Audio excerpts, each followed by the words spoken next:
ocpodcasts.com.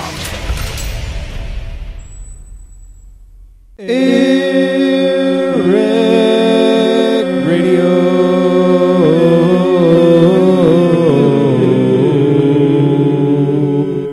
Oh, it's so awful. You're going to love it.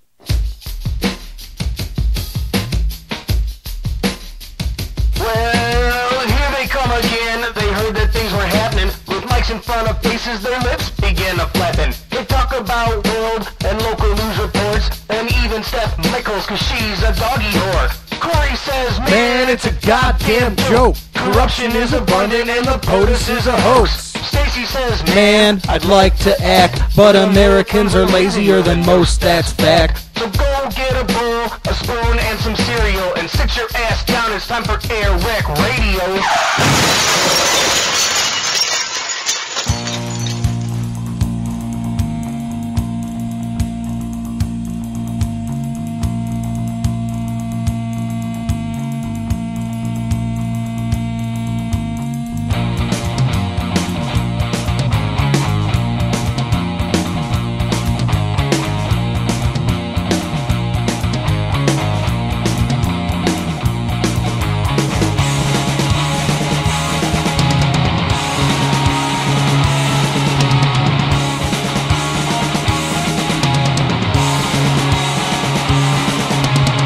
It is the 31st day in the 12th month.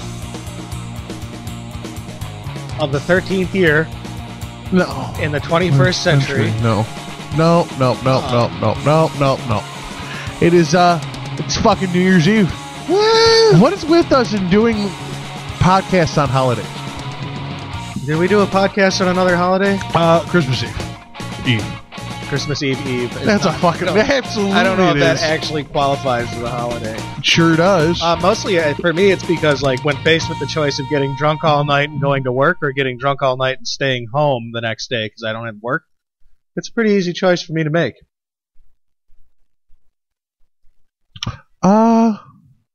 Yeah. But why are we making a podcast? To get drunk all night.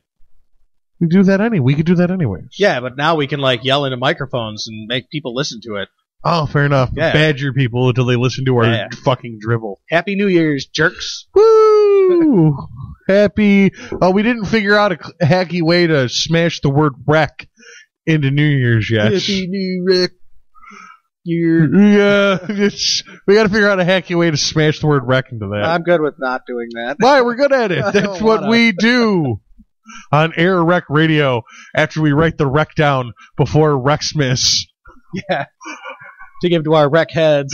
Yeah. That's what we do here. Next year, folks, Wreckfest. Mm-hmm. It's the most important meal of the day.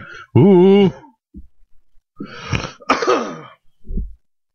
You wiped my brain clean with the Wreckfest joke. I don't think Didn't see it anything coming. could wipe your brain clean. I don't think there's any amount of wiping that could get that brain clean. Maybe not. Listen, dude, I don't share that with the listeners.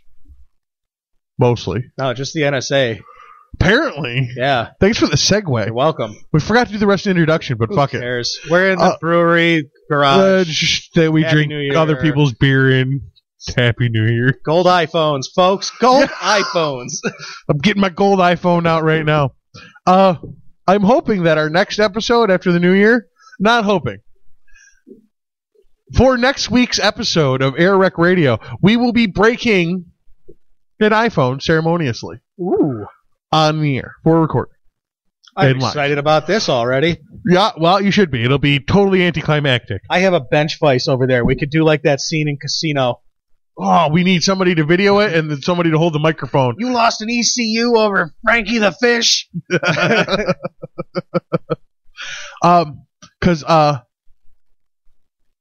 Well, I'm going to go get an Android, and I'm not saying that the reason for this, the Androids are going to be any better. But I've been bitching about this thing long enough, and now they finally gave me documentation that proves that I don't want this thing in my pocket anymore. Yeah? Yep. Who did that? I believe his name is Edward Snowden. Old Eddie Boy. Huh? Old Eddie Boy. Another one. Oh, he's got more. They say that he's only released about 1% of the information he has, and a lot of it's juicy. Yeah. But that's what's keeping him alive. At this point, though, are you surprised? So, why don't you tell me what's wrong with what Edward Snowden told you that you found? All right, we'll start there, and then I'll continue to editorialize. Yeah. Been released through the Edward Snowden NSA leaks that the NSA has a total control hack of any and all iPhones. So much to the point that they can turn on the recording device, the cameras, while the machine's powered off. It can pull GPS information while it's powered off. What was and the new iPhone 5S with its image reading display can steal your fingerprints. Thank you. Thank you. It's like, you remember in The Dark Knight when Batman told Lucius Fox that he needed to have this great gravy machine, and Lucius Fox was like, all right, but just this once, and afterwards I'm quitting, because this is too much for any one man to have. The machine they use to find the Joker, that's the NSA thing there. So I just want to let you know, maybe they're Batman. Look from their side. Total and unadulterated control of your iPhone. And Apple swears up and fucking down that they weren't involved. They had nothing to do. Swears up and fucking down. Now, but I'm going to ask your opinion on that. But real quick, I want to point out, you already asked me a question that I want to answer. You said, am I surprised? Yes. Are you surprised? I'm going to give you the same response that I gave you when this all broke the first time with the Edward Snowden thing. No, 18 holes. Fuck no. You hit it with a crooked stick. God, you killed me. Sorry. Why do you keep doing that? I'm sorry. Edward Snowden, when he first came out, I said, it's not that I'm surprised. It's that now it's concrete. Yeah. What I was pretty sure was the case, and now I know is true. Yeah, it's like now you know. Yeah. Yeah. It changes the game a little bit as far as I'm concerned. Yeah. The now you know part does change. Before, you can kind of live your life in ignorance because you don't have evidence. I'm telling you, dude. You think I don't want an Xbox One? I want that shit, bro. I have been programmed to want that comfy, very well too, cozy-ass controller with the awesome you're all interface, familiar with. that waving your hands around and making shit happen on the TV. I want that shit. But God damn it, man. Now I know there's some little man in there operating a camera. Now you know it. And I'm not know it. And I know he's selling that information. And to the highest bidder, for sure. And I don't want to go Orwellian because everybody else does, and it's very hack. Well, just because everybody else does it doesn't make it wrong. Do you remember in 1984, did you ever read it? No, I don't think you read it. Mm-mm. In 1984, they had viewers. I saw the Futurama about it. They had viewers in every room, and every, what's what I'm looking for? Shelter. I don't know. And every forum shelter, every apartment house. Yeah. But they had people viewers in every room that could, would usually have the majority view of the room. Yeah.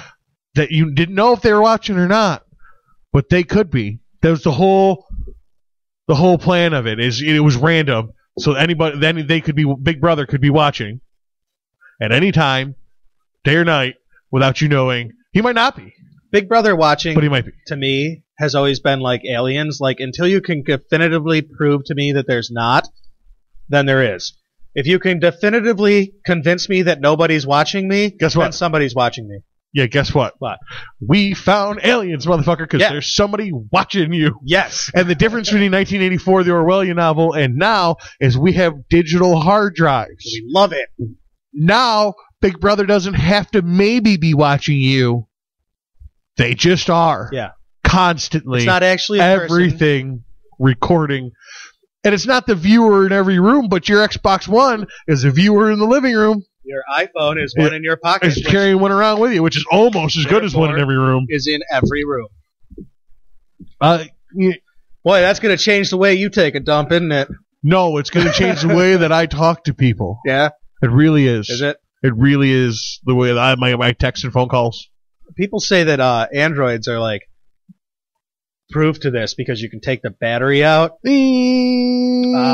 Yeah, listen. Maybe man. at like 8 a.m. If you took it out when you go to sleep, like when you wake up, you're probably off the grid. Yo, you don't know. But you don't know. You don't know what the insides of a battery look like. They could have reshaped that into anything. Told you it was anything inside that phone. It could just be a tiny little battery that looks like a microchip. So if you broke open your phone, you just make a square battery. Exactly. So like I'm a telling. You can take the battery out, but how do you know you took the battery out? How do you know there's not another little battery in there that's got recording time in case they ever need to turn you on? I liked your other answer for it because it started with technology we've had for a long time, but it's gotten better. And you said something about the motion charge technology, like friction. like watches have, where you can where just the motion causes the magnet to move between the two. Right, there could be one of those in your phone. You wouldn't know. And it charges the battery. There's a gyro in your phone that tells you whether it's sideways or whether it's landscape or portrait. Right. So there's obviously something in there that knows. Absolutely, it can tell you north and south. There's absolutely a device in here. Yeah. That can tell you the direction and balance and horizon. Yes. Yes. There you go. I absolutely could have something that created a magnetic charge. Now, is it enough to power your phone? No, but it might be enough to power the auxiliary systems that allow them to turn your shit on. Right. Now, this is total conjecture on the technology. Plus, we're just pretending. Again, you don't know how much power it takes to power a microphone in your phone. And very little. You have no idea. I mean, all right. Somebody out there might have some idea, but me, not a clue. As far as I'm concerned, that shit's magic.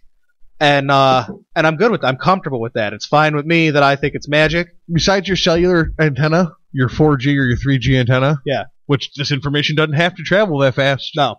They can have it on a slower connection. Hell yeah, what's their hurry? Yeah. It's your screen that eats up all your juice. Oh, yeah. It's your touch interface and you the brightening stop tapping on your screen before you break it some more. And it's probably picking up on the thing. Also that. So that's not on. You got a whole wealth, even if it's off, with a small amount of backup power, you got a whole wealth of power. A microphone doesn't take any real power. No. A microphone definitely doesn't take any power. Especially to be passively recording. You power them through the board. Right. You know what I mean? It's not how that works. I mean, look at a telephone. Like, remember those things? They worked on 2 little bitty wires, and even if the power went out, they worked. Exactly. So, yeah. Microphone. Video probably takes a little bit more juice, but batteries, listen, if you bought batteries, even AA's, if you bought AA's when we were kids and bought them now, the AA's they have now are way more powerful. Yeah. They last way longer, no question. Yeah. Oh, absolutely. But hands down, battery technology leaps and bounds. And then you get into lithium-ion batteries. We should get, I have a rec experiment. Ooh, we got a rec spit. For you. Rec? I don't know. I don't want to do this game. We should find a Generation 1 Game Boy and put bomb dig modern day batteries in it and see if it lasts more than 2 hours. And that'll be our test to define if new batteries are better than old batteries, or if new technology is just better at using the same batteries. It's a combination of the two. Yeah. I really believe it's a combination of the two. We can figure out whether it is or not. Plus, who doesn't want to play some fucking Tetris right now? Yeah, but it can't take much to power your GPS. That one's kind of creepy too. Yeah. Yeah, hands down, they can find you. And surprise, they can find you. But now my first world problems gene kicks in, and now I got to give up one of my favorite advents of modern technology. Oh, God. No, you don't. Drink the Kool-Aid, dude.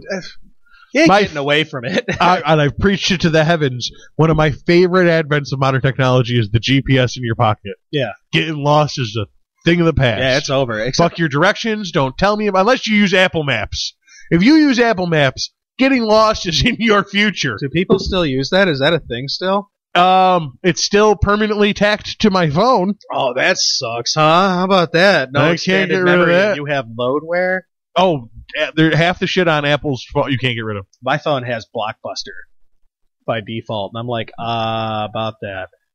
Yeah, your phone comes with literal bloatware. Yeah. Which, at least my software is all Apple. It also comes with VZ Navigator, which, I've seen people with my phone using VZ Navigator, and I just feel like they're retarded. Well, you know what that is? It's not even Android's fault, or whoever manufactured it. Motorola? Yeah.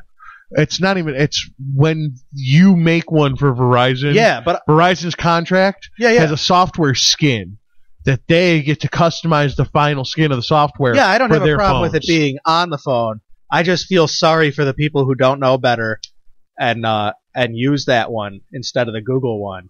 Oh, Google Navigator, Google Maps, hand down the greatest invention of one of the best inventions of modern technology Pretty remarkable. Google for Maps. my daily life. Yeah. That's one of the things in technology that changed my life. Yeah, me too. I was a pizza delivery driver while GPS was getting into like the pockets of people with paychecks like pizza drivers. Yeah. Yeah. Good place for it to be. Mm-hmm.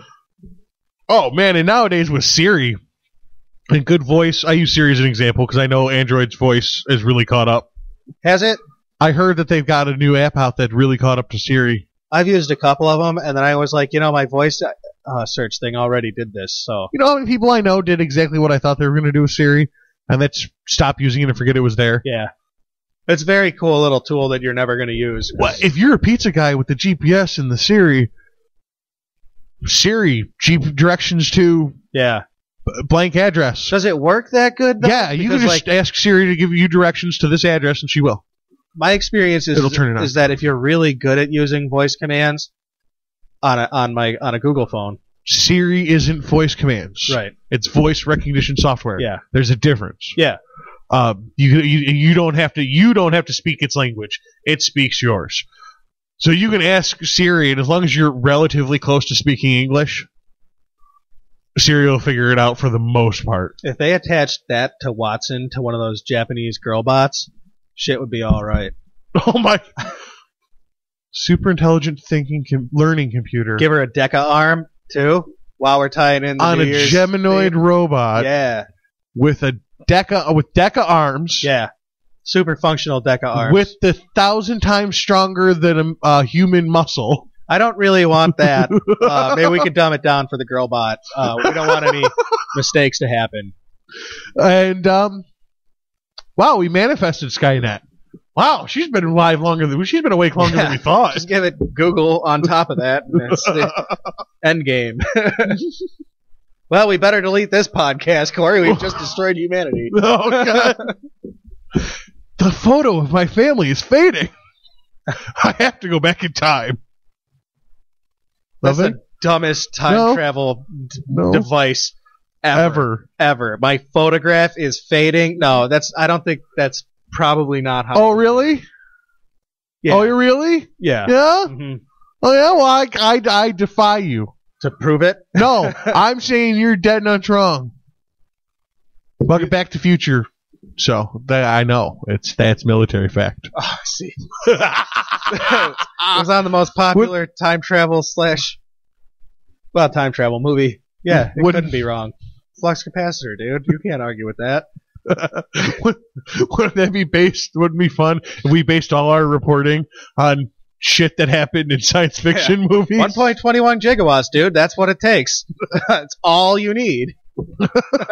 We should come up with some kind of bit where we do science news from sci-fi movies, but it's got to be obscure and just tell it like it's real. Yeah, Like, there's a bit there somewhere. We'll figure it out. they've cloned Ripley once again. Yeah, I say we'll figure it out, but what will happen is I'll drink more beers, and the thought will die as it drowns in alcohol. Thank goodness. Alcohol. You saved us from a skit. Not a skit. Would you like to talk about some real science news? You know what? No. No? No, No, you're not there yet? Okay, fine. I want to sit here in silence. I hate doing this. Why? It sucks. Why does it suck? I don't like it. Why? It's creepy. Talk to me. Because you take your fucking pants off, dude. It's weird. Dude, listen, I really thought that we had a good vibe here. I didn't realize that I Not was that giving good. you like a rapey thing. It's awkward, is all I'm saying. Oh, shit. I mean, I guess it'd be different if you, like, Apparently I don't read social cues well, because I thought it was great. I thought that we were having a good time. you would shave or something now and then. I mean, that might change things. Or at least put some underwear on. I don't know. Oh, no. Not that last one you there. That's ridiculousness. It's like the opening scene from The Hangover 2 in here. It's weird. Did you see The Hangover 2? No. Thank God. You'd be pissed if you did. Maybe. It's a hilarious scene. I saw The Hangover 1, and then The Hangover 2 came out. I was like, well, I saw The Hangover 1. Already along for the ride. No, Oh, no, you went the other way. You were like, no, I already saw this movie. Exactly. Yeah. I already saw this movie once. You can't tell me it was much different. Oh, I can't. I fell asleep during the first one. All right. I didn't find it very enjoyable, but I was just not in the right frame of mind for it. I was fucking tired. I caught it at the drive-in with back-to-backs with Dillinger. And it was the movie after Dillinger. And I was, well, that was a good movie, and now here's some shit. Here's something to laugh at. But it's, Dillinger was a good movie, so when I saw Hangover, I'd already, been good movied out. It used all my movie up. Yeah. Because I was in it for Dillinger. Right. What's gonna happen? I've been there. I don't already know how the story works out. How's that happening? And then the time the second movie came out, I was like, "What are you?" What was Dillinger about? So you had something to do with science? Oh, good. I win. Yay! It is the end of the year. Oh God, we're hacks. No, it's not. Yes, it's No, we're hack. not. It's okay though. Everybody else is doing it. It's the thing you do at the end of the year. That's why it's hack. You know, it would be.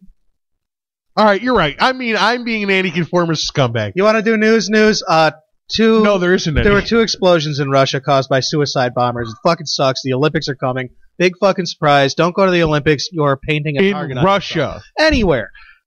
Fuck. We had a bomber in Georgia Olympics here. Was that 92? There was a failed bomber in Salt Lake City. Yeah. You're painting a fucking target on your city when you host the Olympics. It's just how it is. So it sucks. And Russia is a particularly kind of rough trodden place where you're going to have a lot of angry people with access to the things it takes to make IUDs, which is not anything difficult to come across. And now they're let's go make one.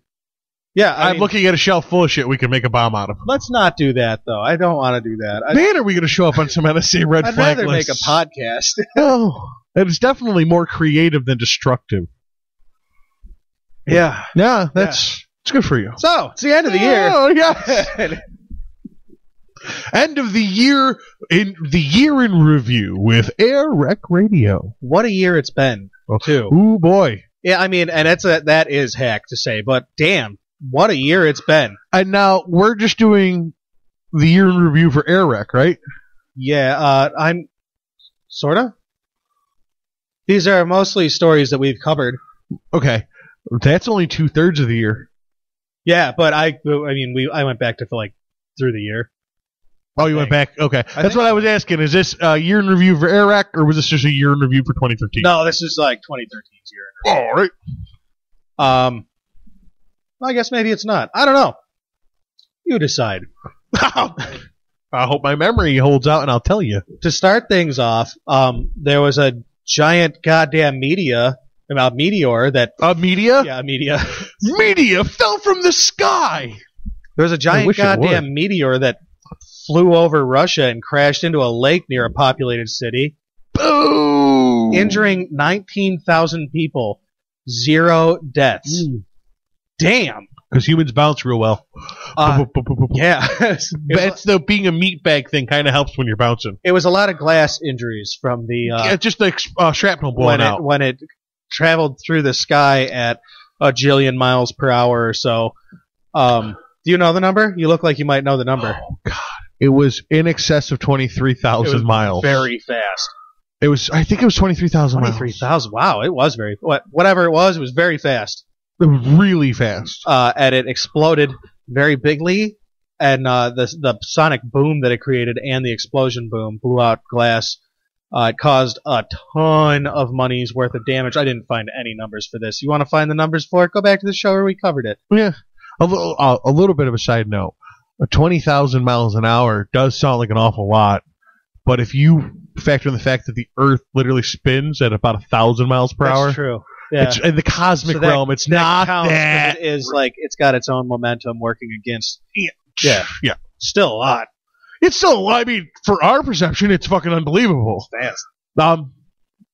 I can't remember what the number was, but they had a TNT tonnage. I didn't mean to A sound like I megatonnage? didn't believe you. I just don't know. No, I'm just trying to think of what it was. They had a megatonnage for the power of the 11 the Hiroshima impact. bombs or some bullshit like that. It wasn't that big, They always do that. They always tell you how many Hiroshima bombs it was. but they did have a dynamite ton measurement for it, because that's what you measure explosions in. Yeah. Dynamite ton. This was the meteor that had so much dash camera footage because Russia is such a pleasant place to live. You have to have your own dash cam. That in order to protect yourself from other drivers and the police, you need a dash camera. This worked out great for science when they used all of that footage to determine how fast it was going and where it came from. Yep. It came from the Oort cloud, and it's super cool that they were able to just use all that footage, and we find, like, this is the first time ever. You get the trajectory and the speed and the angle. It's the first time anything's been videotaped that well. Everything about this meteor was the first time ever. It's the first time ever we knew where it came from. It was the first time ever we got bitch slapped by something we understood but didn't have any idea was coming. This thing could have destroyed a whole city. Oh, dude, if that had hit the heart of New York City, by New York City, the kill count would have been Disgusting. ridiculous. it would have been gross. It would have been Ridiculous. this would be an entirely different story. But since it hit a lake and only injured 19,000 people without killing anybody, it's a great feel-good story about living on a rock in space. And then you feel like the ancients were retarded for believing in angry gods that were smiting you when giant rocks fall out of the sky at 20,000 miles an hour and kill everybody in the next town over. Everybody. Instantly. Yeah. And you didn't know what happened. You just heard a giant... and everybody was dead. You felt a giant shake, and you ran over there, and everybody was dead. Yeah. Also this year, Voyager, which was launched in 1977, entered intergalactic space. So we've definitely done both of these on Era. Yes. Cool. Good job, Voyager. I think that one's really cool. That Voyager's... Voyager, stupid Trekkie. Voyager 1. I think it's super cool that Voyager has entered intergalactic space. Like, it's out there. It's past the... It's doing what it's past the Kaiser belt? It's, to the last of my information, it was hitting the Kepler belt. We're hoping it was going to get through. Is the Kepler belt on the inside or outside of the Oort cloud? Do you know? I don't know the answer. It's on the outside of Pluto. Listener, if you know, feel free to let us know. Because that's all Pluto is one of the larger pieces Both of the are on Kepler the outside belt. of Pluto. Yeah, but I'm just saying, literally, that's why Pluto got demoted. Yeah. Because it's literally just one of the larger pieces of the Kepler belt. Yeah. And there's a lot so of big other it things. looks like a dwarf planet. There's a lot of other things out there that are that big, or that size comparably. Also in space this year, Kepler, our terrific, beautiful little planet hunting satellite, has died. 2 out of 5 of its alignment wheels have broken, and they can no longer point it properly. However, now it's just kind of spinning out of control. Before Kepler died, it gave us the data that has already, and there's still tons more to go, has already convinced scientists that there are as many as 1 in 5. I'm sorry. Take all the stars that are out there. Okay. It now seems likely that 1 in 5 of those stars, that is sun-like star, has a planet of Earth-like mass. No, I want to be specific. You said sun-like star. Yes. Okay. Yes. That means like our similar sun. size, similar Shape, age, similar functionality. temperature. Okay. It's functionally similar to our sun. Okay. All the stars out there that are functionally similar to our sun, 1 in 5 of those has a planet in an Earth-like orbit of Earth-like proportions. Well, that only makes sense. I mean, it sure does. The rules of systematic production means that there's going to be. I know. I agree. This is why I think that it's not really a debate of if there's life out there. Eventually, it has to strike somewhere else too. Because it's here, it has to exist. All right, I'm sorry. Go on. Some people think that that's a matter for debate, and I understand why they think it is, because they have it's not rock solid proven yet that there is life out there. Does math's not rock solid? It's not until like we don't have evidence, but that doesn't mean something's not proven. As far as I'm concerned. As far as I'm concerned, too. Math demands the fact to be true. But there are people out there who have rational arguments against that, and they are very rational arguments. And me being me, I hate to be wrong. So I'm not going to say that they must be wrong. I will say that I think I'm right. I think there's certainly life out there, and Kepler has done more than its fair share. I'm willing to go out there and say that they're fucking wrong. I know you are. They're wrong.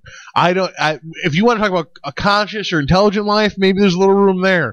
But because we exist, other forms of life have to exist somewhere else. It seems so much more likely than not that it's like the odds are 1. Because the odds are so against the fact that we exist, and we do. Yes. That means that the odds are beatable. You're beating the head into the wood, Corey. Sorry. I'm sorry. I overhammered it. Yes. I'm sorry. I agree. Let's move on. I agree with you. Kepler, awesome. Yes, Kepler did amazing awesome job, work. Kepler. And technically it's still transmitting information. We just can't control the fucking thing anymore. We're actually still getting, we're still using it to take, man, I don't know the science about what we're doing now, but we are still using Kepler.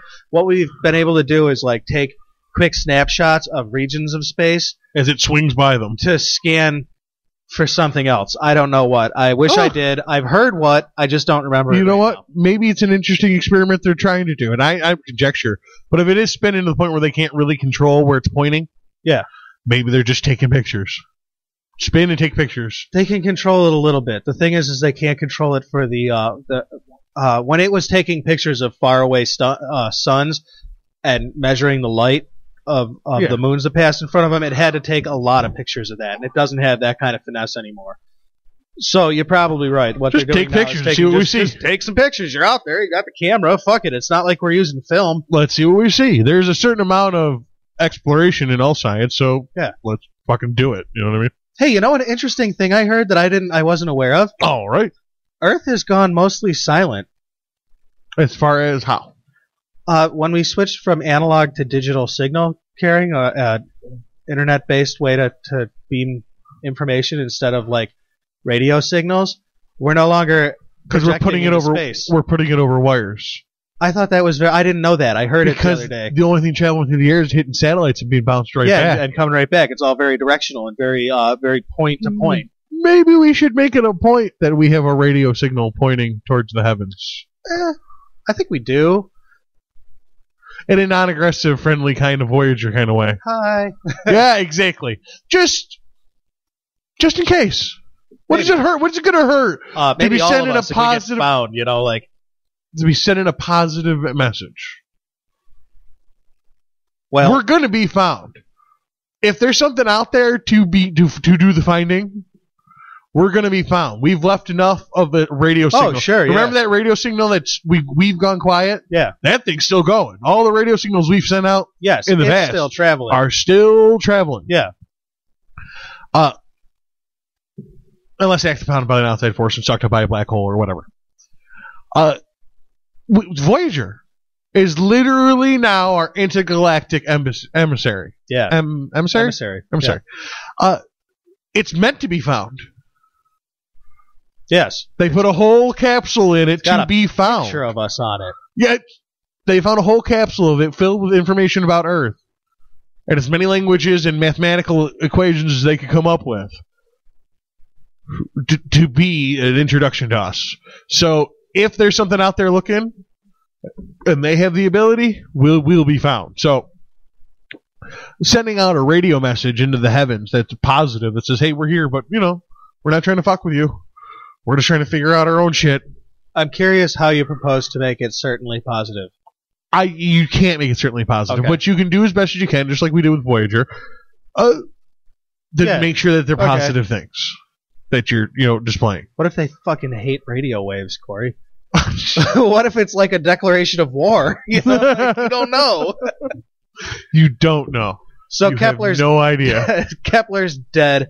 Second to lastly in the space news, China went to the moon, and India is on its way to Mars. Good. I think so too. I think that's great. Half good. Half good. Little nervous about China being on the moon, building death rays and stuff. No, I'm not worried about that. Is it India planting a flag on Mars that bothers you, or is it that? It is the fact that India is a third world fucking nation, virtually. Yeah. And they're spending money on a space program. Yeah. Well, the people with money over there have a lot of money. I'm all about reaching for the stars. You know that. Yeah. Maybe you should put toilets under your people's because we can get that done. Like, yeah, for the. I mean, there's a lot of hungry Americans. Don't get me wrong, but percentage-wise, the people in this country who are fed versus the people who are hungry is ridiculously lower than many other countries. You might be doing what most people do, and I might just be arguing for arguing's sake. You might be looking through your colored glasses at this at the issue of overpopulation and third world living standards to the Indian people. You ever seen a picture of those million Indian people on one train where any one of them looked sad? That's quality of life. That's different. Maybe they're just like, that's quality of life. That's different. I love having no room to sneeze. Turns out third world countries have a better average quality of life than first world countries do. Oh, no, they have a better attitude towards life. Whatever word you want to identify it with that gives you quality of life, that's what they have. I'm saying not shivering and having a toilet that is mine. Rules. Yeah. Rules. That's a high quality of life. But people who are starving in the streets without any kind of social economic programs. You don't see them on the train, do you? That's not my point. No. You can't defeat my point by using some other form of evidence that makes perfect sense. The brutal police tactics and corrupt government. You know what? I'm going to Google obscenely search sad-looking Indian people. I bet I don't get any that aren't like sad American Indians. Oh, they're really sad. That one Indian guy in the 80s was always crying on the side of the road. Yeah. I don't know why he was crying. Oh, yeah. It's because we're pigs. Oh, it auto-changed it to sad American people. Oh, sad American people, because their iPhones are recording. Thanks, Google, for auto-changing that to me. You don't want to look at that? Look over here. Hey, look at this right here. Sad Indian people. You don't want to see that. You need to know how horrible it is to be an American, not how horrible it is to be everybody else. Google said I couldn't look at that, Corey. So, moving on and closing space news. Oh, you suck. The comet Ison was incredible, and then disappointing, and then incredible again, and then disappointing, and then incredible again, and then gone, and then gone, and then a zombie, and then gone. Yeah. A little sad about that one myself. We were poised to be 19 days behind it in our orbit around the sun, so that we would pass through the tail of Ison. Yeah. In January 19th. Watching it in the sky. Yeah. For a long period of time as we chased it towards the sun. Yeah, and you would have been able to see it, not during the day, but you would have been able to see it at night. Everybody would have got a shot to see it as we rotated. Oh, sure. Yeah. Yeah, but we're not going to get to see that because the stupid sun destroyed the stupid comet that was mostly made of carbon ice and really just couldn't survive the warmth of any the sun. Temperature at all. Yeah. Yeah. Any molecule movement, yeah. Biology news? I have a link. Oh. I have a link story. Oh, for about The Legend of Zelda? No. Oh. You should have brought that up when we were talking about the NSA a half hour ago. The Legend of Zelda? You were going to go with the battery thing? Oh. No? What? Yeah. No, I have a link from the stars to the Earth. Okay. Our days a segue are getting longer to the point. I thought Monday was really long. To the point that in a measurable way, we can determine that our years were not necessarily longer, but more full of days. That makes sense, because I'm always been like, what kind of god would make a universe where we have a quarter day every year? It's somewhat due to expansion theory. Hooray! That we are expanding outwards. As the moon expands away from the Earth at a measurable distance, apparently. Wait, the moon moves away from the Earth. Does it also, like... As its orbit is grading away from Mars. Yes. Because we're in a dance around a centralized orbit. Yeah. As it is pulling away from that centralized orbit because of expansion theory. Yeah. That's why they say it pulls away. Which is measurable distance, apparently. Apparently, it is a couple inches a year. Huh. I thought that was because of initial momentum. Okay, fine. That's an explainable theory, too. Either way, that has affected the speed of which the Earth rotates. Oh, that makes sense. Yeah, sure. And we can measure in the coral bands. Sea coral? Yeah. Bands. Like in a tree, when you count the rings. In the sea coral, you can literally, in the average sea coral, a fresh-grown sea coral, because they're actually animals, a fresh-bored sea coral, there's about 360 to 365 rings in the sea coil. Huh. They go into the sea coral. They go to older ones, and there's more rings. So they get a ring every day? Every day, a new layer of sediment falls over to the... Not for long. The coral. Fucking sea coral. And it envelops the sediment. That's how they get bigger.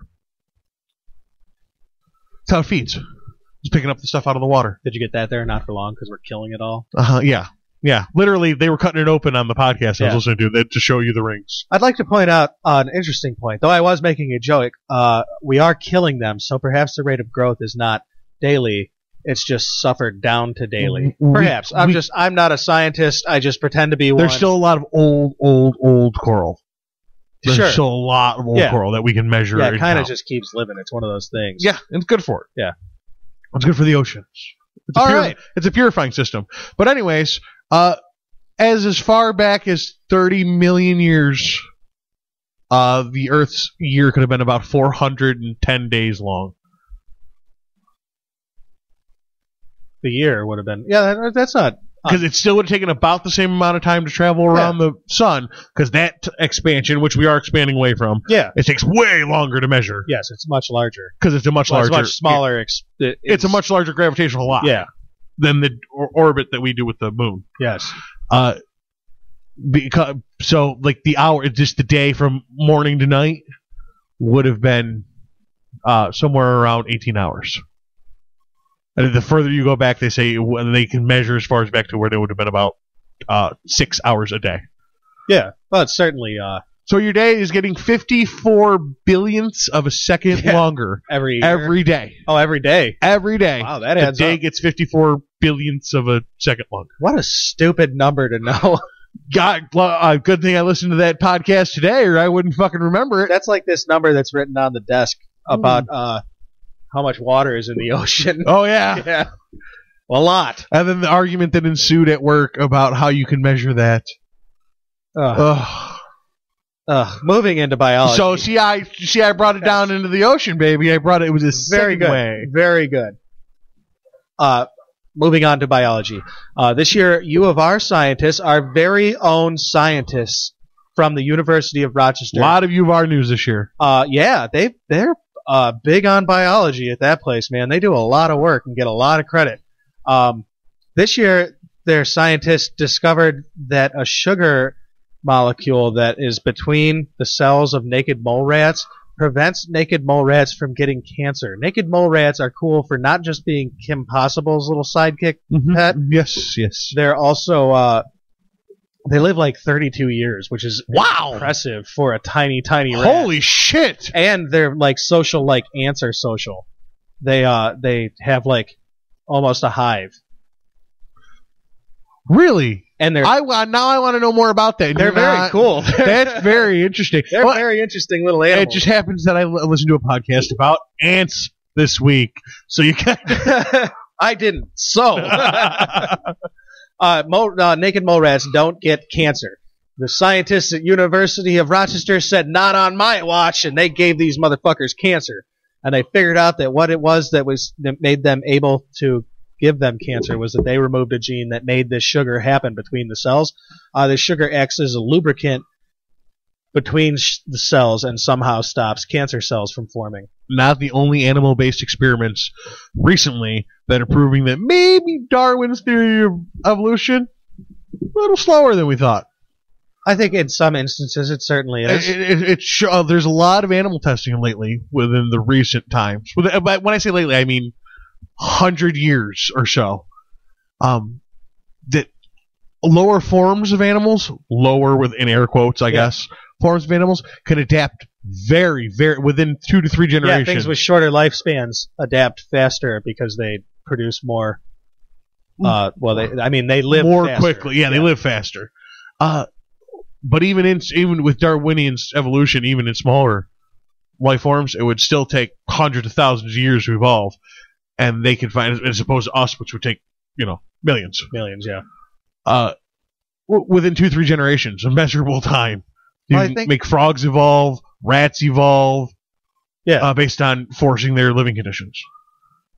I think that evolution is one of those things. It's like it's such a good theory that it really covers like a broad spectrum of things, but you have to understand that in that broad spectrum of things, you're going to have variables. And I was hoping you were going to go there, because I went there. My problem with the theory of evolution. Oh my God! Is that how could God have created things that would evolve? Of course. Is that we stopped. We were like, oh, that makes sense. Well, we're done here. And we moved on. No, there's still, he was... Yeah, we can definitely, there's still more investigation to be done. 200 years ago, I'm pretty sure we can approve on this theory. I'm still pretty sure that it's called the theory of evolution, not the evolutionary law. Yeah, they factor evolution, yeah. You know what I mean? So we could still do some investigation here, folks. And it certainly, you just have to accept that it's going to change based on a ton of variables. That's how evolution works. Variables bring about change, and so and then things interact with variables and themselves change. And so a fruit fly species might have evolved at a different pace than another fruit fly species. You know what I'm saying? Whether they came from the same thing or not, they may have evolved at different paces, and size is kind of irrelevant. Lifespan is... it's proportionate for the most part. There's not correlation. I'm not saying there's not correlation there. There absolutely is correlation. That's what I mean. There certainly is correlation, but it's not necessarily true that all fruit flies will evolve at the same pace. Well, then you get into eugenics, which is not necessarily... Yeah, because you can tweak those little bastards with a psilocybic mushroom or something. Forced eugenics and the study of eugenics is not the same thing. Forced eugenics is exactly tweaking them with the stoned ape psilocybin mushrooms. But just literally the strong survive. The studying of that is eugenics. So, of course, some things are not going to adapt as quickly as others. And guess who's not going to... Family line is not going to make it.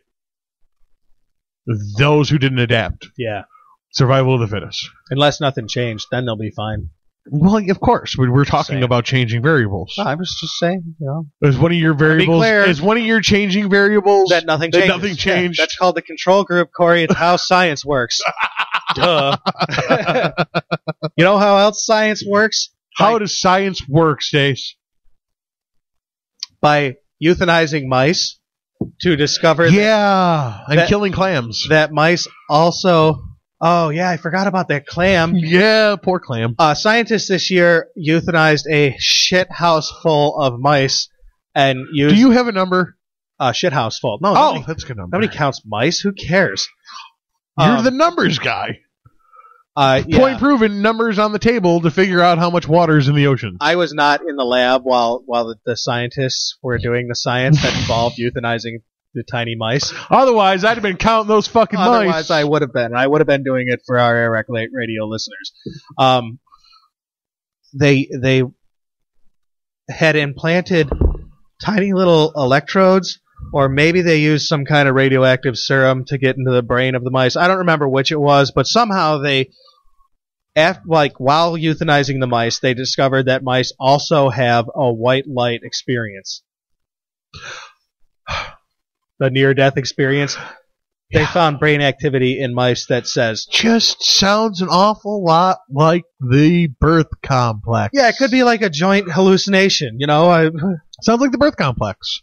Whether it's aliens from outer space or after death or afterlife experiences, it really does sound like the birth complex. Yeah, I guess. That you were so emotionally scarred from your birth that latent memories deep down pull through. Bright white lights, strange voices you don't understand. I think it's probably just the common last memories that a healthy brain makes while dying. So, like, you know, most people don't die of, like, gunshot wounds or shit. You know, they die, like, I don't know. Disease. Most people die of disease. I don't actually know how most people die, but I find it reasonable to believe that most people would have a shared hallucination because most brain chemistry works similarly, so you're going to have... And at the very bottom of the spectrum, your life experiences are very similar as well. And they found that, yeah, you're right. If you reduce it to the basis what happened to you, most of us have pretty similar experiences. Most of us. You lived, you ate, you died eventually. Yeah, you were born, you were taught to consume things, you consumed things, you died so things could consume you. You were happy, you were sad, you died. Yeah. Mice have that too. That was an interesting little thing. I remember the headlines said that science proves afterlife. I love science headlines. Yes! They were the most retarded headlines. Man, science can just prove anything, can't it? Journalists who cover science would like you to think that. But scientists who are scientists would like to remind you that journalists who cover scientists are not in fact scientists. We're not even journalists, and we do it on a regular basis. Also this year, it really became pretty common knowledge that bees are dying and climate change is both involved and real. New fun fact. We can literally manufacture queen bees. Hooray! It doesn't solve our problem, but it might be a step towards a solution. It's something. Yep, we can literally, any bee egg, we can coax into becoming a queen.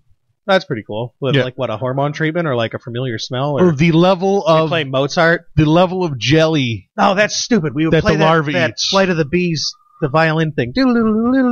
God damn it! Damn you, I have an interesting Beethoven fact. Screw! Very topical tonight. On the aside, most Beethoven music and renditions you've ever heard in your life are being played way too slow. Yes! Huh. Beethoven wrote his 8 of his 9 symphonies before the invention of the metronome, and thus no metronome markers.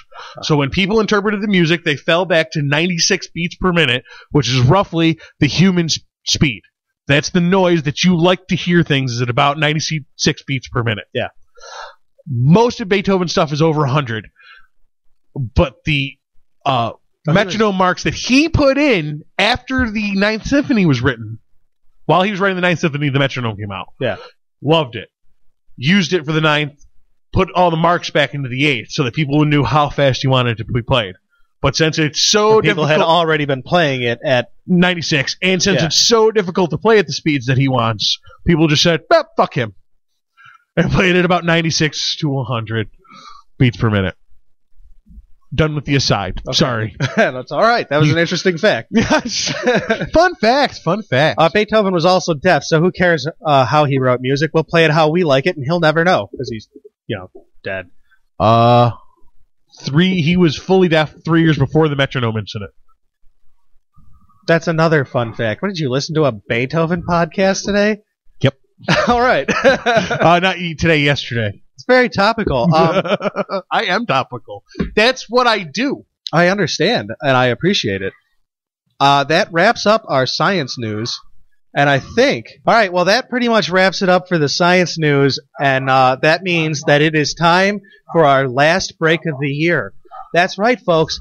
We're going to take a quick break. You're going to hear from some of our affiliates on the ROC. Affiliates? Yeah, our affiliates on the ROC podcast. I think that's associates. Whatever. affiliates would imply that they You're were right. like Yeah, providing us to they them. definitely don't work for us. Exactly. Yeah, our associates. Yeah. Our fellow podcasters. You're going to hear from a couple of them on this break, and when we come back, we're going to talk about the top newsy news stories of 2013. The year in review It's with headline news. it's going to be just like every other podcast, only we're doing it. So we'll see you on the other side.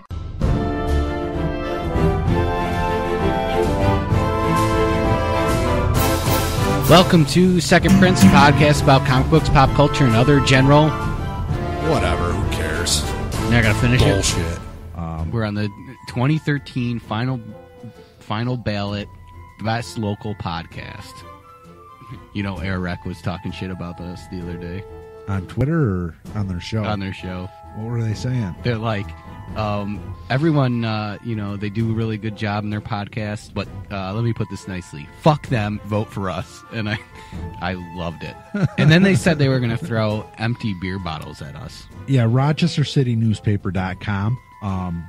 Second Prince Podcast. We're the first one in that category to vote for. So vote for us. Yeah. And, I like Stacy and Corey, but they can both take a nut. Yeah. Don't fucking throw beer bottles at me, you assholes. Yeah. Yeah. Fuck those guys. Yeah. Vote for us. Yeah. But check out their show, because it's a good show. I've got a special place on my balls for each of them guys. Now we're taking it way farther than they did. They were just going to be like, fuck those guys, and I'm going to throw some beer bottles at you. Oh. Now we're like getting real bad. Sorry. Sorry, Eric Radio. Check them out, airrecradio.com. They're a great show. It's a great show. Not the best in Rochester. Though, 'cause No, it's obviously way us. not. Definitely not.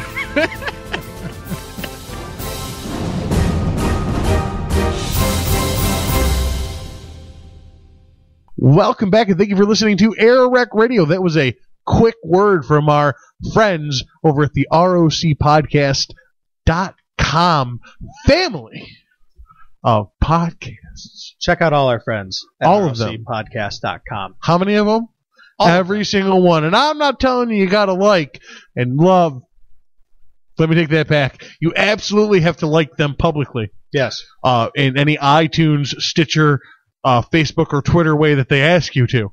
But I'm not saying you have to fall in love with every podcast you listen to, but you do need to check them all out because there's something for everybody and every taste, and it's growing constantly.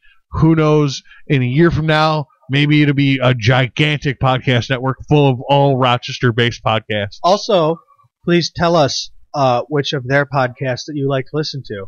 Because you know what? We have ones that we like to listen to, too. And we're on the ins with these people. So we're a lot of talk is going around in the ROC podcast community about a little bit of cross-promotion. So, listeners, if you have any favorite ROC podcast show other than Air Rec Radio, please let us know, and that's who we're going to try to get on our show. Yeah, absolutely. And vice versa, then you know where to listen we'll to be us on on other shows, and they'll be on our shows. Might even be whispers. Maybe a little clucking in the background. Maybe an idea kicked around too. Vinny is maybe working on a plan to set up a live podcasting event. Ooh. I would love to do Eric Radio Live. We do it every week. No. I mean in front of a live audience. Hold on. No breaks. Hold on. No editing. Hold on. Live. Before you murder my plug that we never ever do, recorded listeners, we do a live show also. Our live show is packed chock full of extra rigmarole, a bunch of bric-a-brac of voice. We yitter and yat in the background. Oh, yeah, the behind-the-scenes shit. Well, every time we go to break, though it only appears to be seconds to our podcast listeners, in real life, it's longer than that. Oh, it takes forever. And if you listen to the live show, you get to hear all the stuff we say. Yeah, because we get into side conversations and then we pee a lot and drink You can beer. find the live show at airrecradio.com almost every Monday, almost between the hours of 8 and whenever we're done making a live show. We've bounced back and forth between Monday and Tuesday a couple times. Yes. But we have not missed a week since we've started. and we like to do a live show, and we'd like It's fun to do the live show. We'd like to have some more people join in the fun in the live show. We're working on putting a chat board up, but until we do, there's always Twitter and Facebook to find us on to chat with us when we're doing the live show. Tell us something cool. You might make it on the air. Kenny did, and we got a bottle of apple cider out of the deal. Yeah. I don't really know how that should appeal to our fans, but it worked for me. Fuck yeah. We got into this. If you listen to some of the old interviews, we listened to this. We got into this for this free swag. So, thanks for the apple cider. Absolutely. Delicious. Yum. Yum. Anything else to plug before we get into the next segment? I sucked off ROC podcast. Yes, you did. We sucked ourselves off with the live show. Yeah. We both mentioned. Did we mention Facebook and Twitter at any point in this show? I definitely did. Just now. Okay. Well, I didn't say at Eric Radio at AWR Stace Ghost. Get that done. Do it now. Do it. Go there. But before you do, listen here, because it's time for the very final headline news of the year. This year in headline news. This year in headline news, we have covered a plethora of terrifical newsy stories. Terrifical. That's what I said. Ooh. And that's what I meant. Terrifical. For example, after last year's end of the year spout of gun violence, and during this year's beginning of the year spout of gun violence, New York passed new gun laws, and so did many other states, but New York is the only one that I know anything about or give a fuck. I care about gun control here where we live, but I'm really okay with background checks. And I know that makes me some kind of terrible person to some people, and I'm sorry, those people. I understand your argument that, as soon as the man knows that you have a gun, that makes you a target if the man ever decides, and I get it. Listen, look, dude, you are way off base. If I want to rationally and calmly, coolly and collectively buy a firearm because that is my right as an American citizen, I don't want to have to wait 3 days because you invoke my right to bear arms. I want to invoke it right now. Not only do I want to wait 3 days, I don't want to let you know if, maybe I got in trouble before. Or maybe I'm been known to try to commit suicide or assaults. I don't want to drive this fucking speed limit. Shit sucks. Oh, God, why did you do that? I'm sorry. Did that break Why did you? No, it didn't break my mind, but that's just why does somebody always have to bring up the stupid fucking car and car laws and car deaths? That's not even where I was going. I was just saying we all choose to break laws. Time I say anything about the gun with the cars, guns never got me to work once. If you had a giant man shooting cannon, you could probably get one that would make the distance. Just saying. Now it's a Cake song. I would play The Distance by Cake in the background every time I launched it. You can't say guns never got you to work, because honestly, if guns hadn't won World War II, you probably wouldn't have a job or something. You get my point, though. Yeah. And we don't count wartime numbers in that guns kill people thing. Me getting to work's never killed anybody. All the, I mean, certainly people die in auto accidents, but not me yet. It's a bad argument. I know. 33,000 people. It's a bad argument. I said this number 1,000,000 times this year, by the way, and I was completely wrong, all of them, and I took a note, and it's actually 33,000 Americans. What? Will die in auto accidents this year. I had said 33 million, and I heard it. That's a big number. And I heard it the next day when I listened to the podcast, and I was like, that's insane. That's completely untrue. That's a big number. And then I said 300,000. I was like, that's the population of Rochester. I don't think that's right. And it turns Rochester proper. I checked it out. It's actually 33,000. I'm going to bet you. But I'm going to bet you that is down significantly in the last 20 years. We're talking about gun control. We were. We were. 33,000 is actually a way lower number than I had expected. Cars are safer and more full of stuff. Yeah, I didn't think it was the laws that made us safer. I was pretty sure it was the cars that made us safer. You are coincidentally, you are equally as likely to die in a car accident as you are of some form of gun violence, suicide included. Oh yeah, stray okay, bullets, that's okay. Anything, any hunting accident. If a gun results in your death, you that kind of number. You are almost shoot the gun, recoil hits me in the chest, stops my heart. Right. Gotcha. BB gun happens to kill you. Hit you in the eye. Ass reason. You get an infection and die. And die. You are almost as likely to die of gun violence as you are in a car. I think that's why people bring up that. Gun safes falling on people count. I broke into a gun safe. It sucked. There was nothing in there. If there was a gun in there, what would you have done? Oh God, I would have taken the gun safe to the boss and said, "Hey, we got a gun. Guess what's? I broke into in this here. Gun safe and there's a gun. If there had been cash, I wouldn't have set up. No, fuck no. Nobody would have even known I broke into a gun safe. Stace, what are you doing for lunch? Ballin'.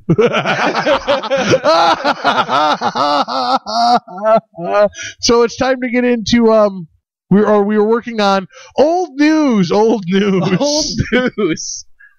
George Zimmerman was acquitted this year in the murder trial of young Trayvon Martin. I don't want to spend any time on this. Marriage equality. Oh God, I really do want to spend. I know. Move on. Dude, we can't do this again. We already did like 3 shows on this. Usa. Married Doma. Gay people. Doma. Gay people have the federal right to marry this year, and that is a new thing, and it is super duper good. Woohoo! Super duper good. Go the gay. I'm all for the gay. They still have to win fights in the states, and I will tell you this: if a state says it's not okay, guess what? Marriage rights fall under My suggestion? State. That's a state's business. My suggestion? What? Bring a gun. Fight over. Gun control? What about gun-free states? That was just a callback to the gun control. Move on. Marriage equality is a thing. Yeah, fuck Doma. Hooray. I love it. I love it. I don't love it. Like I don't want to marry it. I don't want to marry gay marriage. It shouldn't have been. But I'm glad that people who do can. Doma should not have been struck down. Doma. Because some people. I said it 60 times. Yeah, you're right. This is from February, this news story. Doma, the Defense of Marriage Act. What an asshole thing to name.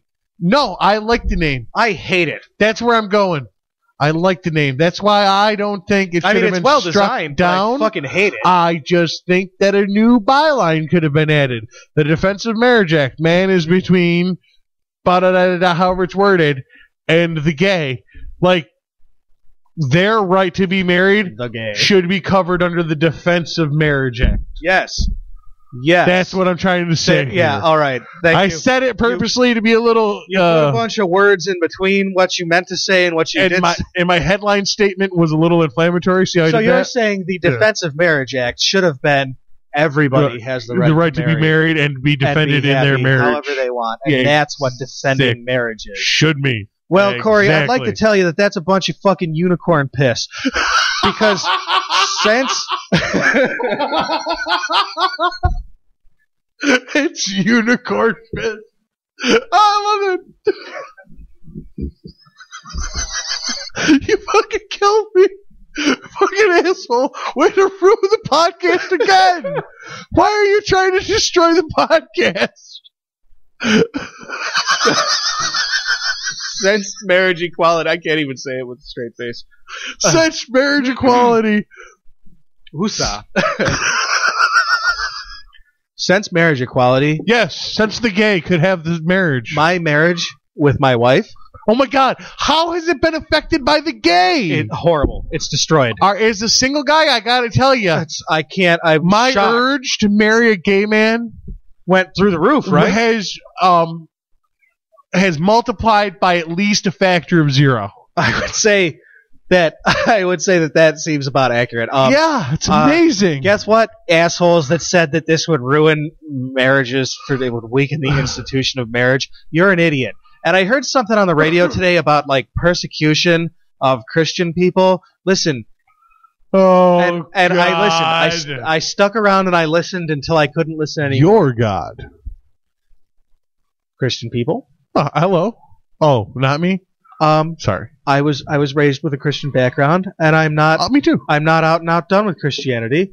Well, man, we've reached an impasse. Lot of good teachings if you just follow the works of Christ, and try to look through the smoke and mirrors that's been painted in the over 2,000 years and really get at the root of what was going on. Religion doesn't hurt a person. Religion hurts people.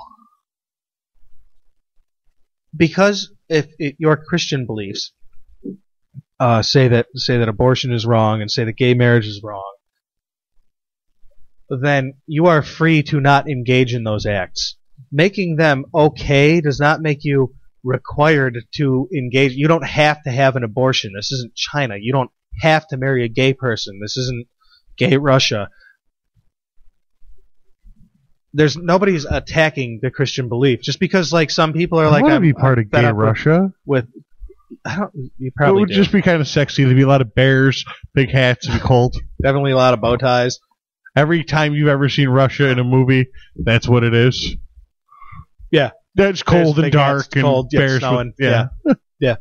So, gay marriage, legal by federal status. That's terrific. States that don't want it. Gay. States that don't want it, good for you. We'll see you in 100 years when you catch up to the rest of us. And if you don't want it, you don't have to have it. It's called states' rights. It's a state thing. And you know what? If you're gay and you live in that state, guess what you should probably do? Consider moving. You should probably consider finding refuge in a state that deals more with your ideology. There are almost half of them now. We're doing very good in that. And the two big progressive states, California and New York, problem solved.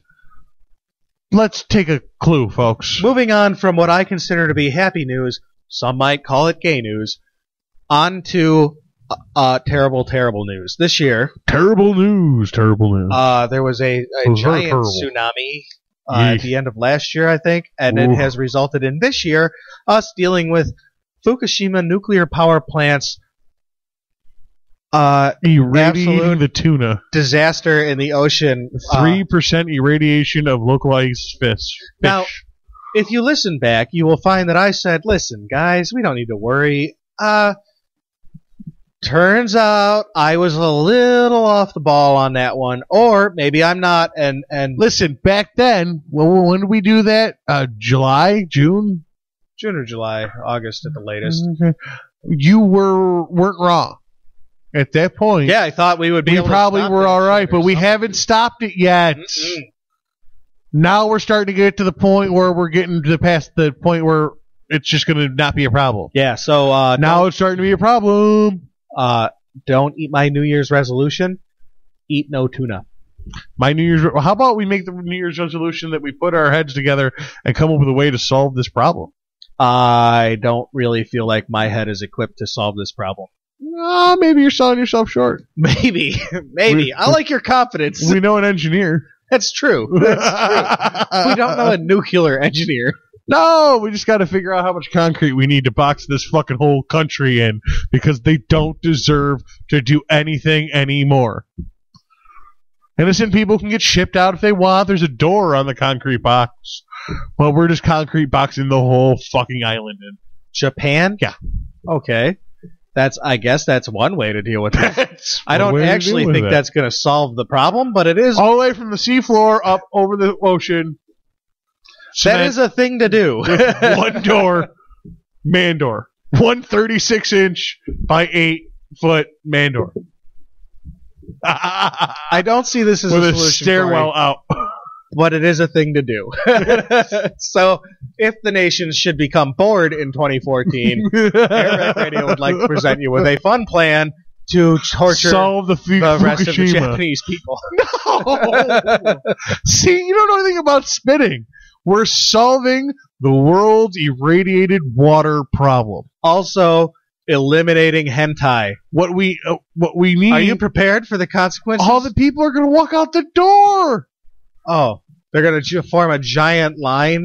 They're very organized people. They are very organized people, like ants or naked mole rats. They will figure it out. And you got to have like a you got to have a name that relates to either an acronym or an abbreviation that stands out nicely. Yes. You know what I mean? So instead of being the entrap the Japanese people in a cube project, it's got to be like the WRPP, the World Radiation Protection Plan. Something. It's got to be something along those. See, it's much more presentable when we're solving the world's problems. This is Agent C. We represent the WRP. The WRP. It's much better when you present it as solving the world's problems and not mass genocide. Okay. The politicians would teach you that if you listen. We called it weapons of mass destruction. I don't like what they meant was they were brown people. See how that harboring terrorists sounds a lot better than living a life under a different religion. Speaking of brown people, the Egyptian military removed Mohamed Morsi from the presidency of Egypt, plunging Egypt into total chaos. I've already apologized for Obama and my vote, and now I will apologize for my opinion on Egypt. Blow them up. Fuck it. Oh, don't say that. I hate when I'm people say done. that. I fucking don't like it. I know. I don't literally mean turning them. There's innocent people like there. It anyway, I got into a friendly conversation over the duck guy. Who the fuck were you talking to friendly like? Our good friend Justin. Oh, all right. I had a good Facebook conversation. It was very friendly. Did you see it? No. No? Oh, you should find it. It's on Facebook.com. They owe us / Eric Radio. No, it was on my own page. / Stacy Conklin. Yeah. It's that guy. I had gotten into a friendly conversation about it, and it had moved. I was talking about how like this story about this duck guy is all smoke and mirrors. It's not important, and there are important things going on, like the drone strike that killed a wedding convoy in Yemen. And he was like, 16 people dead. And he joked, and he was like, "What's a Yemen?" And I was like, "Oh, dude." And then he was like, "Any country harboring terrorists should be prepared." And I was like, "Oh my god, I don't like where this is going." You have to understand that, like, they're not harboring terrorists. We're making terrorists. We're breeding them. We're making them by blowing up wedding parties. Like, you can't. If they blew up your wedding party, I'd probably want to kill them too. I'd be mad too. It's God. So, moving on from Egypt. Listen, logic and reasoning is not. There's no place for that here in these kind of conversations. I didn't get with your the gay getting married to each other's buttholes and the irrational urge that you want to make me wait 3 days to invoke my constitutional rights. And what were we just on? I believe it may be true that your sarcasm is making my ears bleed. They're checking my headphones. Is there blood in here? Yes. Ooh, gross. Fuck you. I'm sorry. I hate you so much. And I know I had a point. You know how I know I had a point to deliver? Because my you forgot hand it was when I still started in the talking. Somebody somewhere in Syria this year used chemical weapons You against... spelled Syria wrong, by the way. I know that. It's my notes. It doesn't have to be spelled right. I just noticed that when I was reading your notes. Somebody somewhere in Syria used chemical weapons against citizens of Syria, prompting the U.S. war machine to spool up. Do you know who probably used chemical weapons on the innocent people in Syria? I know who you thought at the time. At their time. My opinion has changed. Has it? Has it Yes. lined up a little bit better with my opinion? Nope. Perhaps? No? What do you think? Off the plantation, baby. Huh. You think the U.S. did it? Sure do. Huh. Oh. Maybe the UN. I don't think the U.S. would. U.S. The U.S. Obama was so happy to jump in front of that television and go, we're going to enforce a no-fly zone and we're going to gear up the military, and we had everybody gearing up for another fucking invasion until the American people literally went, what? Stop. Fuck are you doing? That's a different story. That's 2 stories. All right, back it up. Either way, just like many other situations, Galbatonkin.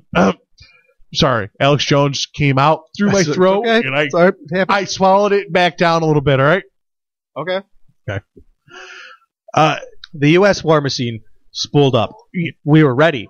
Our government was gung-ho. We're going to go get those fuckers. We just needed a reason burn 'em out to of there. get in another conflict. We need that fucking pipeline we do. And we they're really sitting need on it. Halliburton doesn't have enough money. And they did that thing. They did that thing that we said if they did it, we would get in there.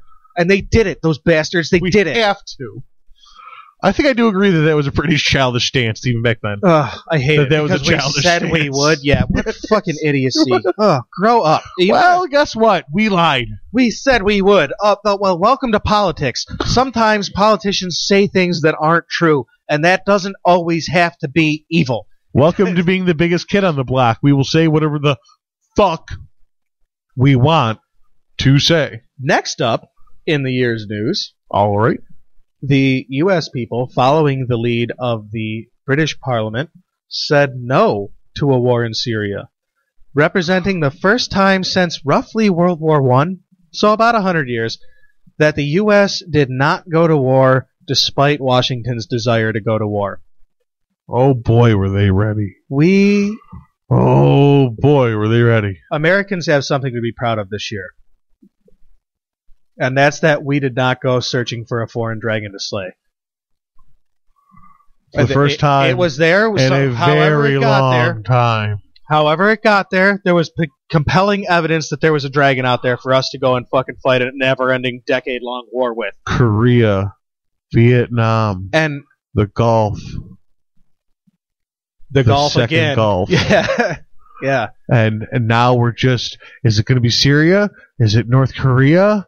Is it Iran? Who is it going to be? Who's it going to be? Because it's going to be somebody. Who is it going to be? Americans said no. Americans said it's not going to be Syria. We're Good. done. We don't want to. We're not into it. We're done. And hopefully we're done. We're going to move into. Now there's something going on in South Africa. Do we need? And but I hope that there's a lesson that the government takes away from this. Do we need to spend ridiculous amounts of money on having a badass military? Fuck Sure. yes. Can't we keep it shiny and new instead of all beat up and fucking it costing us billions to replace? You know all the why time? we need that? So no motherfucker is dumb enough to try to walk into our shit and to tell us what's going to go down. You know what I'm saying? Right. We need a military to make sure that we cannot be a powerful military. Make sure that we cannot be invaded by a foreign force. Before World War We need I, to stop crusading the fucking planet. Yeah, it's not our job. Before World War I, the American foreign policy was one of Pan-Americanism, wherein America for Americans and the rest of the world for the rest of the world. I like it. Keep your borders strong, and I don't mean your borders like between Canada and Mexico. I actually am one that believes in an American Union. But I want it to be a good thing that works out Fucking strongly. commie. I know. And, honestly, there's some polarizing thing about having an American Union because now you have, 3 major supercontinents that are unionized. So, I mean, there's things to be scared of about that. But maybe working towards a global socialist society isn't necessarily the wrong idea. Where the person who I had an argument with on a friendly argument on Facebook, to call it an argument is completely incorrect. It was good discussion. It was a discussion, quality of thoughts. discussion. It was very good discussion. He said, I prefer to worry about the things in my own backyard. And he is not a hypocrite about that. That motherfucker knows about the shady people in his neighborhood and is not afraid to call him out. He is a good community man. I like to think of my backyard as something else. You should be worried about what's going on in your backyard. You should. However, My backyard, not a whole lot to worry about. 2013, global internet, global communication abilities. Your backyard's a global lot bigger than it information used to be. Your backyard is a lot bigger than it used to be. Yeah. And if you put all our backyards together, guess what? It's everything, buddy. Yeah. I'm not saying that that's the right way, but I'm not saying that working towards a more globalized society is necessarily the wrong way. I could see where there might be benefits there. I could see where there might be drawbacks there as well. I'm not saying it's the solution. I'm just saying not necessarily as evil and communist a thing as one might lead you to believe. Yeah, no. I don't even like using the word communism anymore because like it's given this weird thing. That's why I do it. I know, but it's like a weird stigma. People have this weird thing attached to it that's like not what it is, and I don't want to get into it now at all. But it's a word that like always makes me cringe because I'm like, what's wrong with it? Really? Like, I mean, I know we're supposed to think it's terrible, and I do like free market economy. I do. I think it can be done well. But I don't think we're doing it well, and I think we could learn from the things our past enemies have done and look at their mistakes and learn from them. That's like the benefit of being able to observe is to be able to learn from what you've observed, not just blindly tout the fucking things that you were told to tout. Tout. Moving along. Also this year, the U.S. government shut down for an embarrassing 19 or 22 days. Oh my God! It was the end of the world. I forgot all about it. Until you just said it, I forgot all the fuck about it. A lot of people did. Because I was such political. You know who did forget about it, and the people who I sympathized from the beginning with, the people that who lost work, the people who lost 3 months worth of pay. Not even 3 months. It was 19 or 22 days. It was 22 days. Yeah, a month's worth of pay. Yeah. A whole month without pay is shattering. For those people, it's horrible. Oh my God. Oh my God. Without pay. But and they couldn't even they couldn't file for unemployment. They weren't unemployed. Because that shit was shut down too. And they weren't unemployed. They weren't laid off. Yeah, they were just shut down. What a fucking embarrassing farce that was. And that was over Obamacare, which it turns out also sucks. I would like to point out that the civilian controlled departments, the departments of the government that were shut down but worked by mostly civilians, most of the civilians are under union protection, and they still got paid. You know who really suffered from that 19 or 22 day shutdown? Science. Big time. Big time. Because there was experiments going on, like long-term experiments that got completely interrupted and are now just... And, I mean, I know we hear science and we have this daydream about what it is, but what science is doing these days could lead to us, people like us, living another 60 years. People like us being cancer-proof. People like us understanding what the cosmos is about like no other people have. I said it to my father. It's almost getting to the point where dying of cancer is a silly reason to die. It is. It's really getting to that point. It really, like, it's the only reason anybody from here on out dies from cancer is because not enough research was done. Or they didn't take enough proactive stance in their health to catch the cancer before it was too late. It is painfully clear that cancer is going to be a curable thing in the future. Right now, they're doing a lot of studies about people. They take your blood out, and then they spin it down, and they get. You're talking about the Regenikine? No, not that. This is something else. But it's like that. Only they add like this. They add something to the T cell. And it makes it attack the cancer cells because cancer cells, your immune system recognizes them as being your own cells, so it doesn't attack them. Well, they figured out a way to equip T cells to recognize cancer cells so that they will attack them, and it's to say it's cured cancer is inaccurate. It has put certain types of leukemia into remission with outstanding success. It's terrific news on the cancer front. And that happened this year, too. Mm-hmm. That happened at the very end of this year. Like, it's still happening right now. It's getting to the point. And even AIDS. The uncurable AIDS.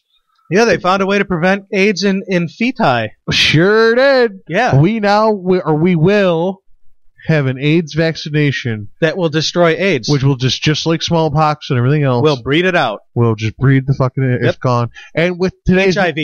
HIV. It's HIV. But without HIV, the AIDS is not going to happen. Yeah, but I'm not... As a rule. Are you sure about that? Yeah, well, AIDS can happen without HIV. I would like to try that again. Are you sure about that? Positive. I'm HIV positive. Yeah. God HIV damn it. positive. Oh, it's the best joke on... There's the worst joke ever. It's terrific. But yes, I'm HIV positive. That's no, I'm pretty sure you could get AIDS without HIV because it is in and of itself its own syndrome. But I'm going to go out on a limb here and say that HIV is the leading cause of AIDS. That is a statement I can get behind. I am not entirely sure I can agree with your previous statement, but that statement, that is one that I could agree with. Definitely. But the incurable AIDS, even without the possibility of a cure or a vaccine right around the corner, our treatment for it has extended the quality of life. Oh my gosh, yeah. Immense. I mean, to a point where people are living full lives now. There was a time in my lifetime where AIDS was a death sentence. It was frightening. It was frightening. It was terrifying that like AIDS might destroy humanity. And guess what, AIDS? People were afraid of their own blood because blood was just so frightening at the time. Yeah, right. And now it's pretty treatable. I mean, you can get through. I mean, I think certainly people still die from it, but I think that it's super duper treatable these days. Oh, of course you do. Poor people die from it. You know what would help? The poor are always going to die from disease, dude. You know what would help people not die from disease? Uniform health care. Which we almost got this year, but instead we got what they're calling Obamacare, what lawmakers should actually call the Affordable Care Act. And what the rest of America calls, I might blow my head off because I can't afford my insurance anymore. Yeah, I'm in that category. Mm-hmm. Boy, Obamacare, thanks. I'm so glad I blew the trumpet for you. At least, brother. But at least we can admit our mistakes. That's the first step towards recovery, buddy. You know what? I'm not prepared to admit that I made a mistake. Obamacare is the first step in a long journey towards uniform health care. It was a stab. I will give that it was an attempt. At least he tried. It wasn't just sitting on our hands that we've been doing. Right. And it will eventually be better. Hopefully not before too many people die from it being so terrible. But it will eventually be better. Lastly in the news, I think... oh, no, I got two more things left in the news. All right, we got two more things. This year we got a new pope. Pope Francis. Oh, the rock star. The popist. This dude, I like this pope, man. This pope could convert me. We've mentioned it several times. No, this pope couldn't convert me. Hey, Pope This Francis. pope is a pretty groovy fucking dude. Hey, Pope Francis, what do you think about gay marriage? Who am I to judge? I love it. What an awesome answer. Well, you know what? You're certainly not God. What the best, most responsible answer to have ever given to that question as a pope. Who am I to judge? Pope, what do you think about this thing that people have to choose for themselves? It's not up to me. Oh my God, thank you for saying that, Pope Francis. I love you. And then he's gone on to write this work called the Evangeligardium, which I just ordered on Amazon, which makes me feel like a total hypocrite, but I don't care. There's no bookstores open. And in the Evangeligardium... It's not even true. It's true enough. There's a huge bookstore in Henrietta. They closed it. No. Borders? By RIT? Barnes & Nobles. By RIT. In Wegmans? In the Point Park Plaza. Yeah, that's closed. When did they close it? I don't know. I heard it was closed. It was it was open literally 2 months ago. Yeah, since then.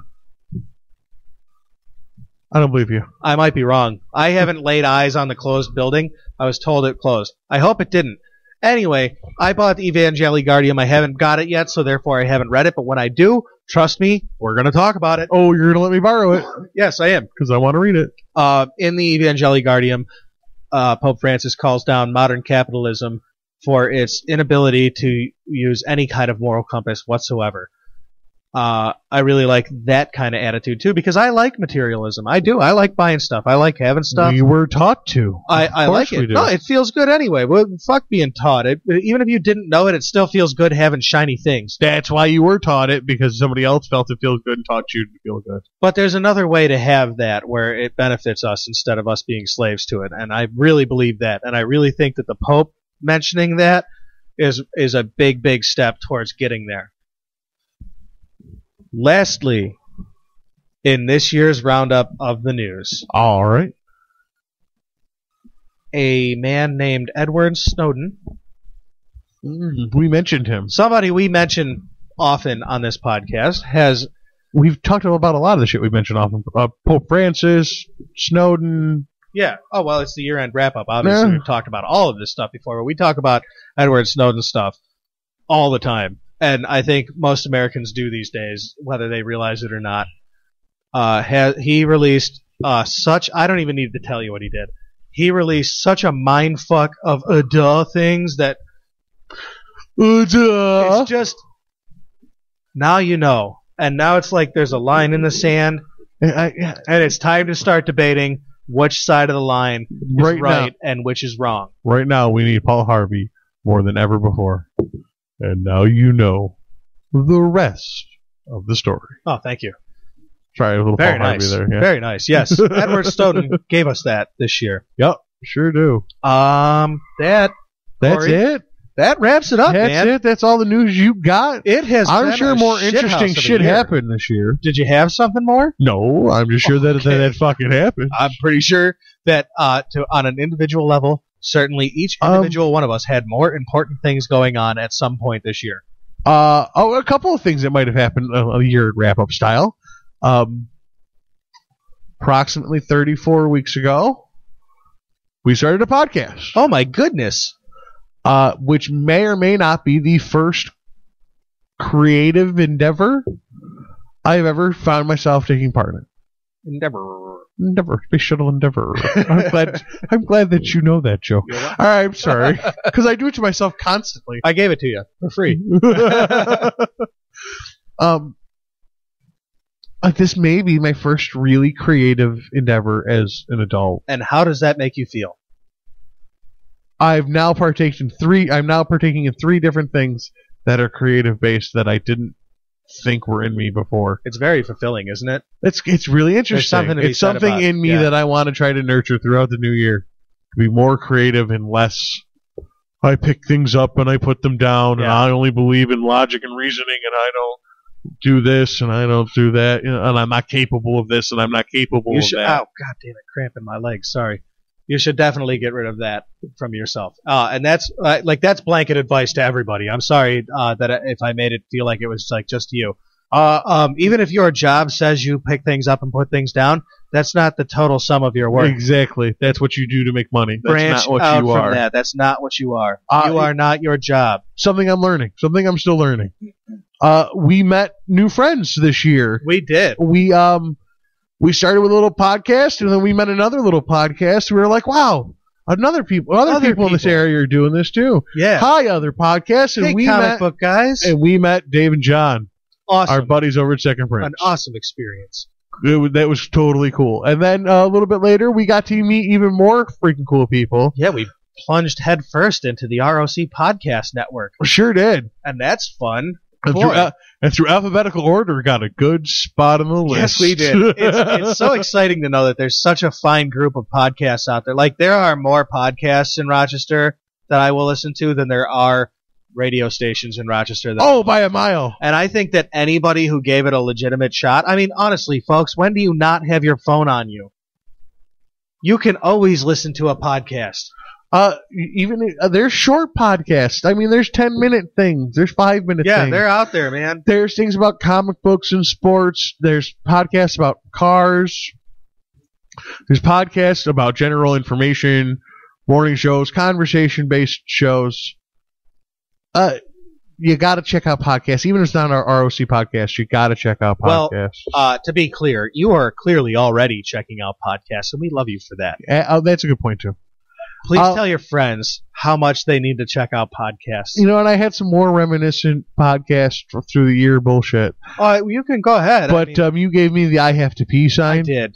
And I kind of agree with the I have to pee sign. Okay. So I think it's just time to wrap this episode up and celebrate the new year. Folks, Happy New Year. Please drive safe. I know it's by the time most of you hear this, it's going to be too late for this advice, but fuck's sake. Yeah, be smart, dude. Be smart. Act right. I'm not going to sit here and tell you don't drink and drive. I'm going to sit here and tell you be smart. Be smart. Be smart. Be safe. Be awesome. And have a happy New Year. Good night from Air Rec Radio. It's late in the afternoon. The sun rising high. There's nothing to do around here. And if there was, well, I taking my comforts, taking good care of me. Sitting down in my easy chair, taking a sip of my sassafras tea. Now wouldn't you know it, there goes the phone again. It's probably just another wrong number, but someone trying to sell me something I can't even see. Well, I got the solution, how to deal with this insanity. Just sit down in my easy chair and take a big sip of my sassafras tea.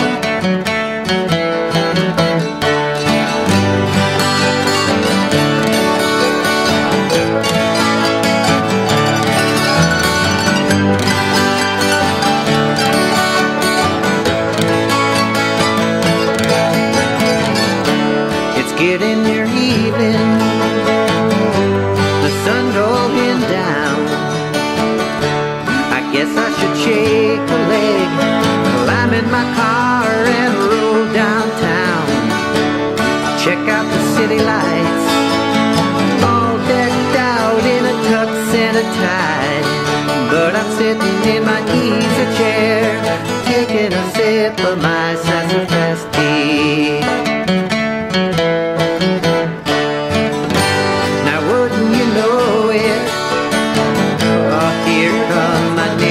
Jim.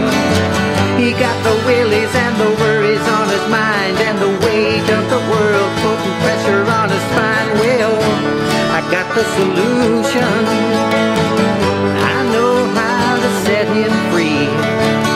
Set him down in my easy chair and give him a sip of my sassafras tea.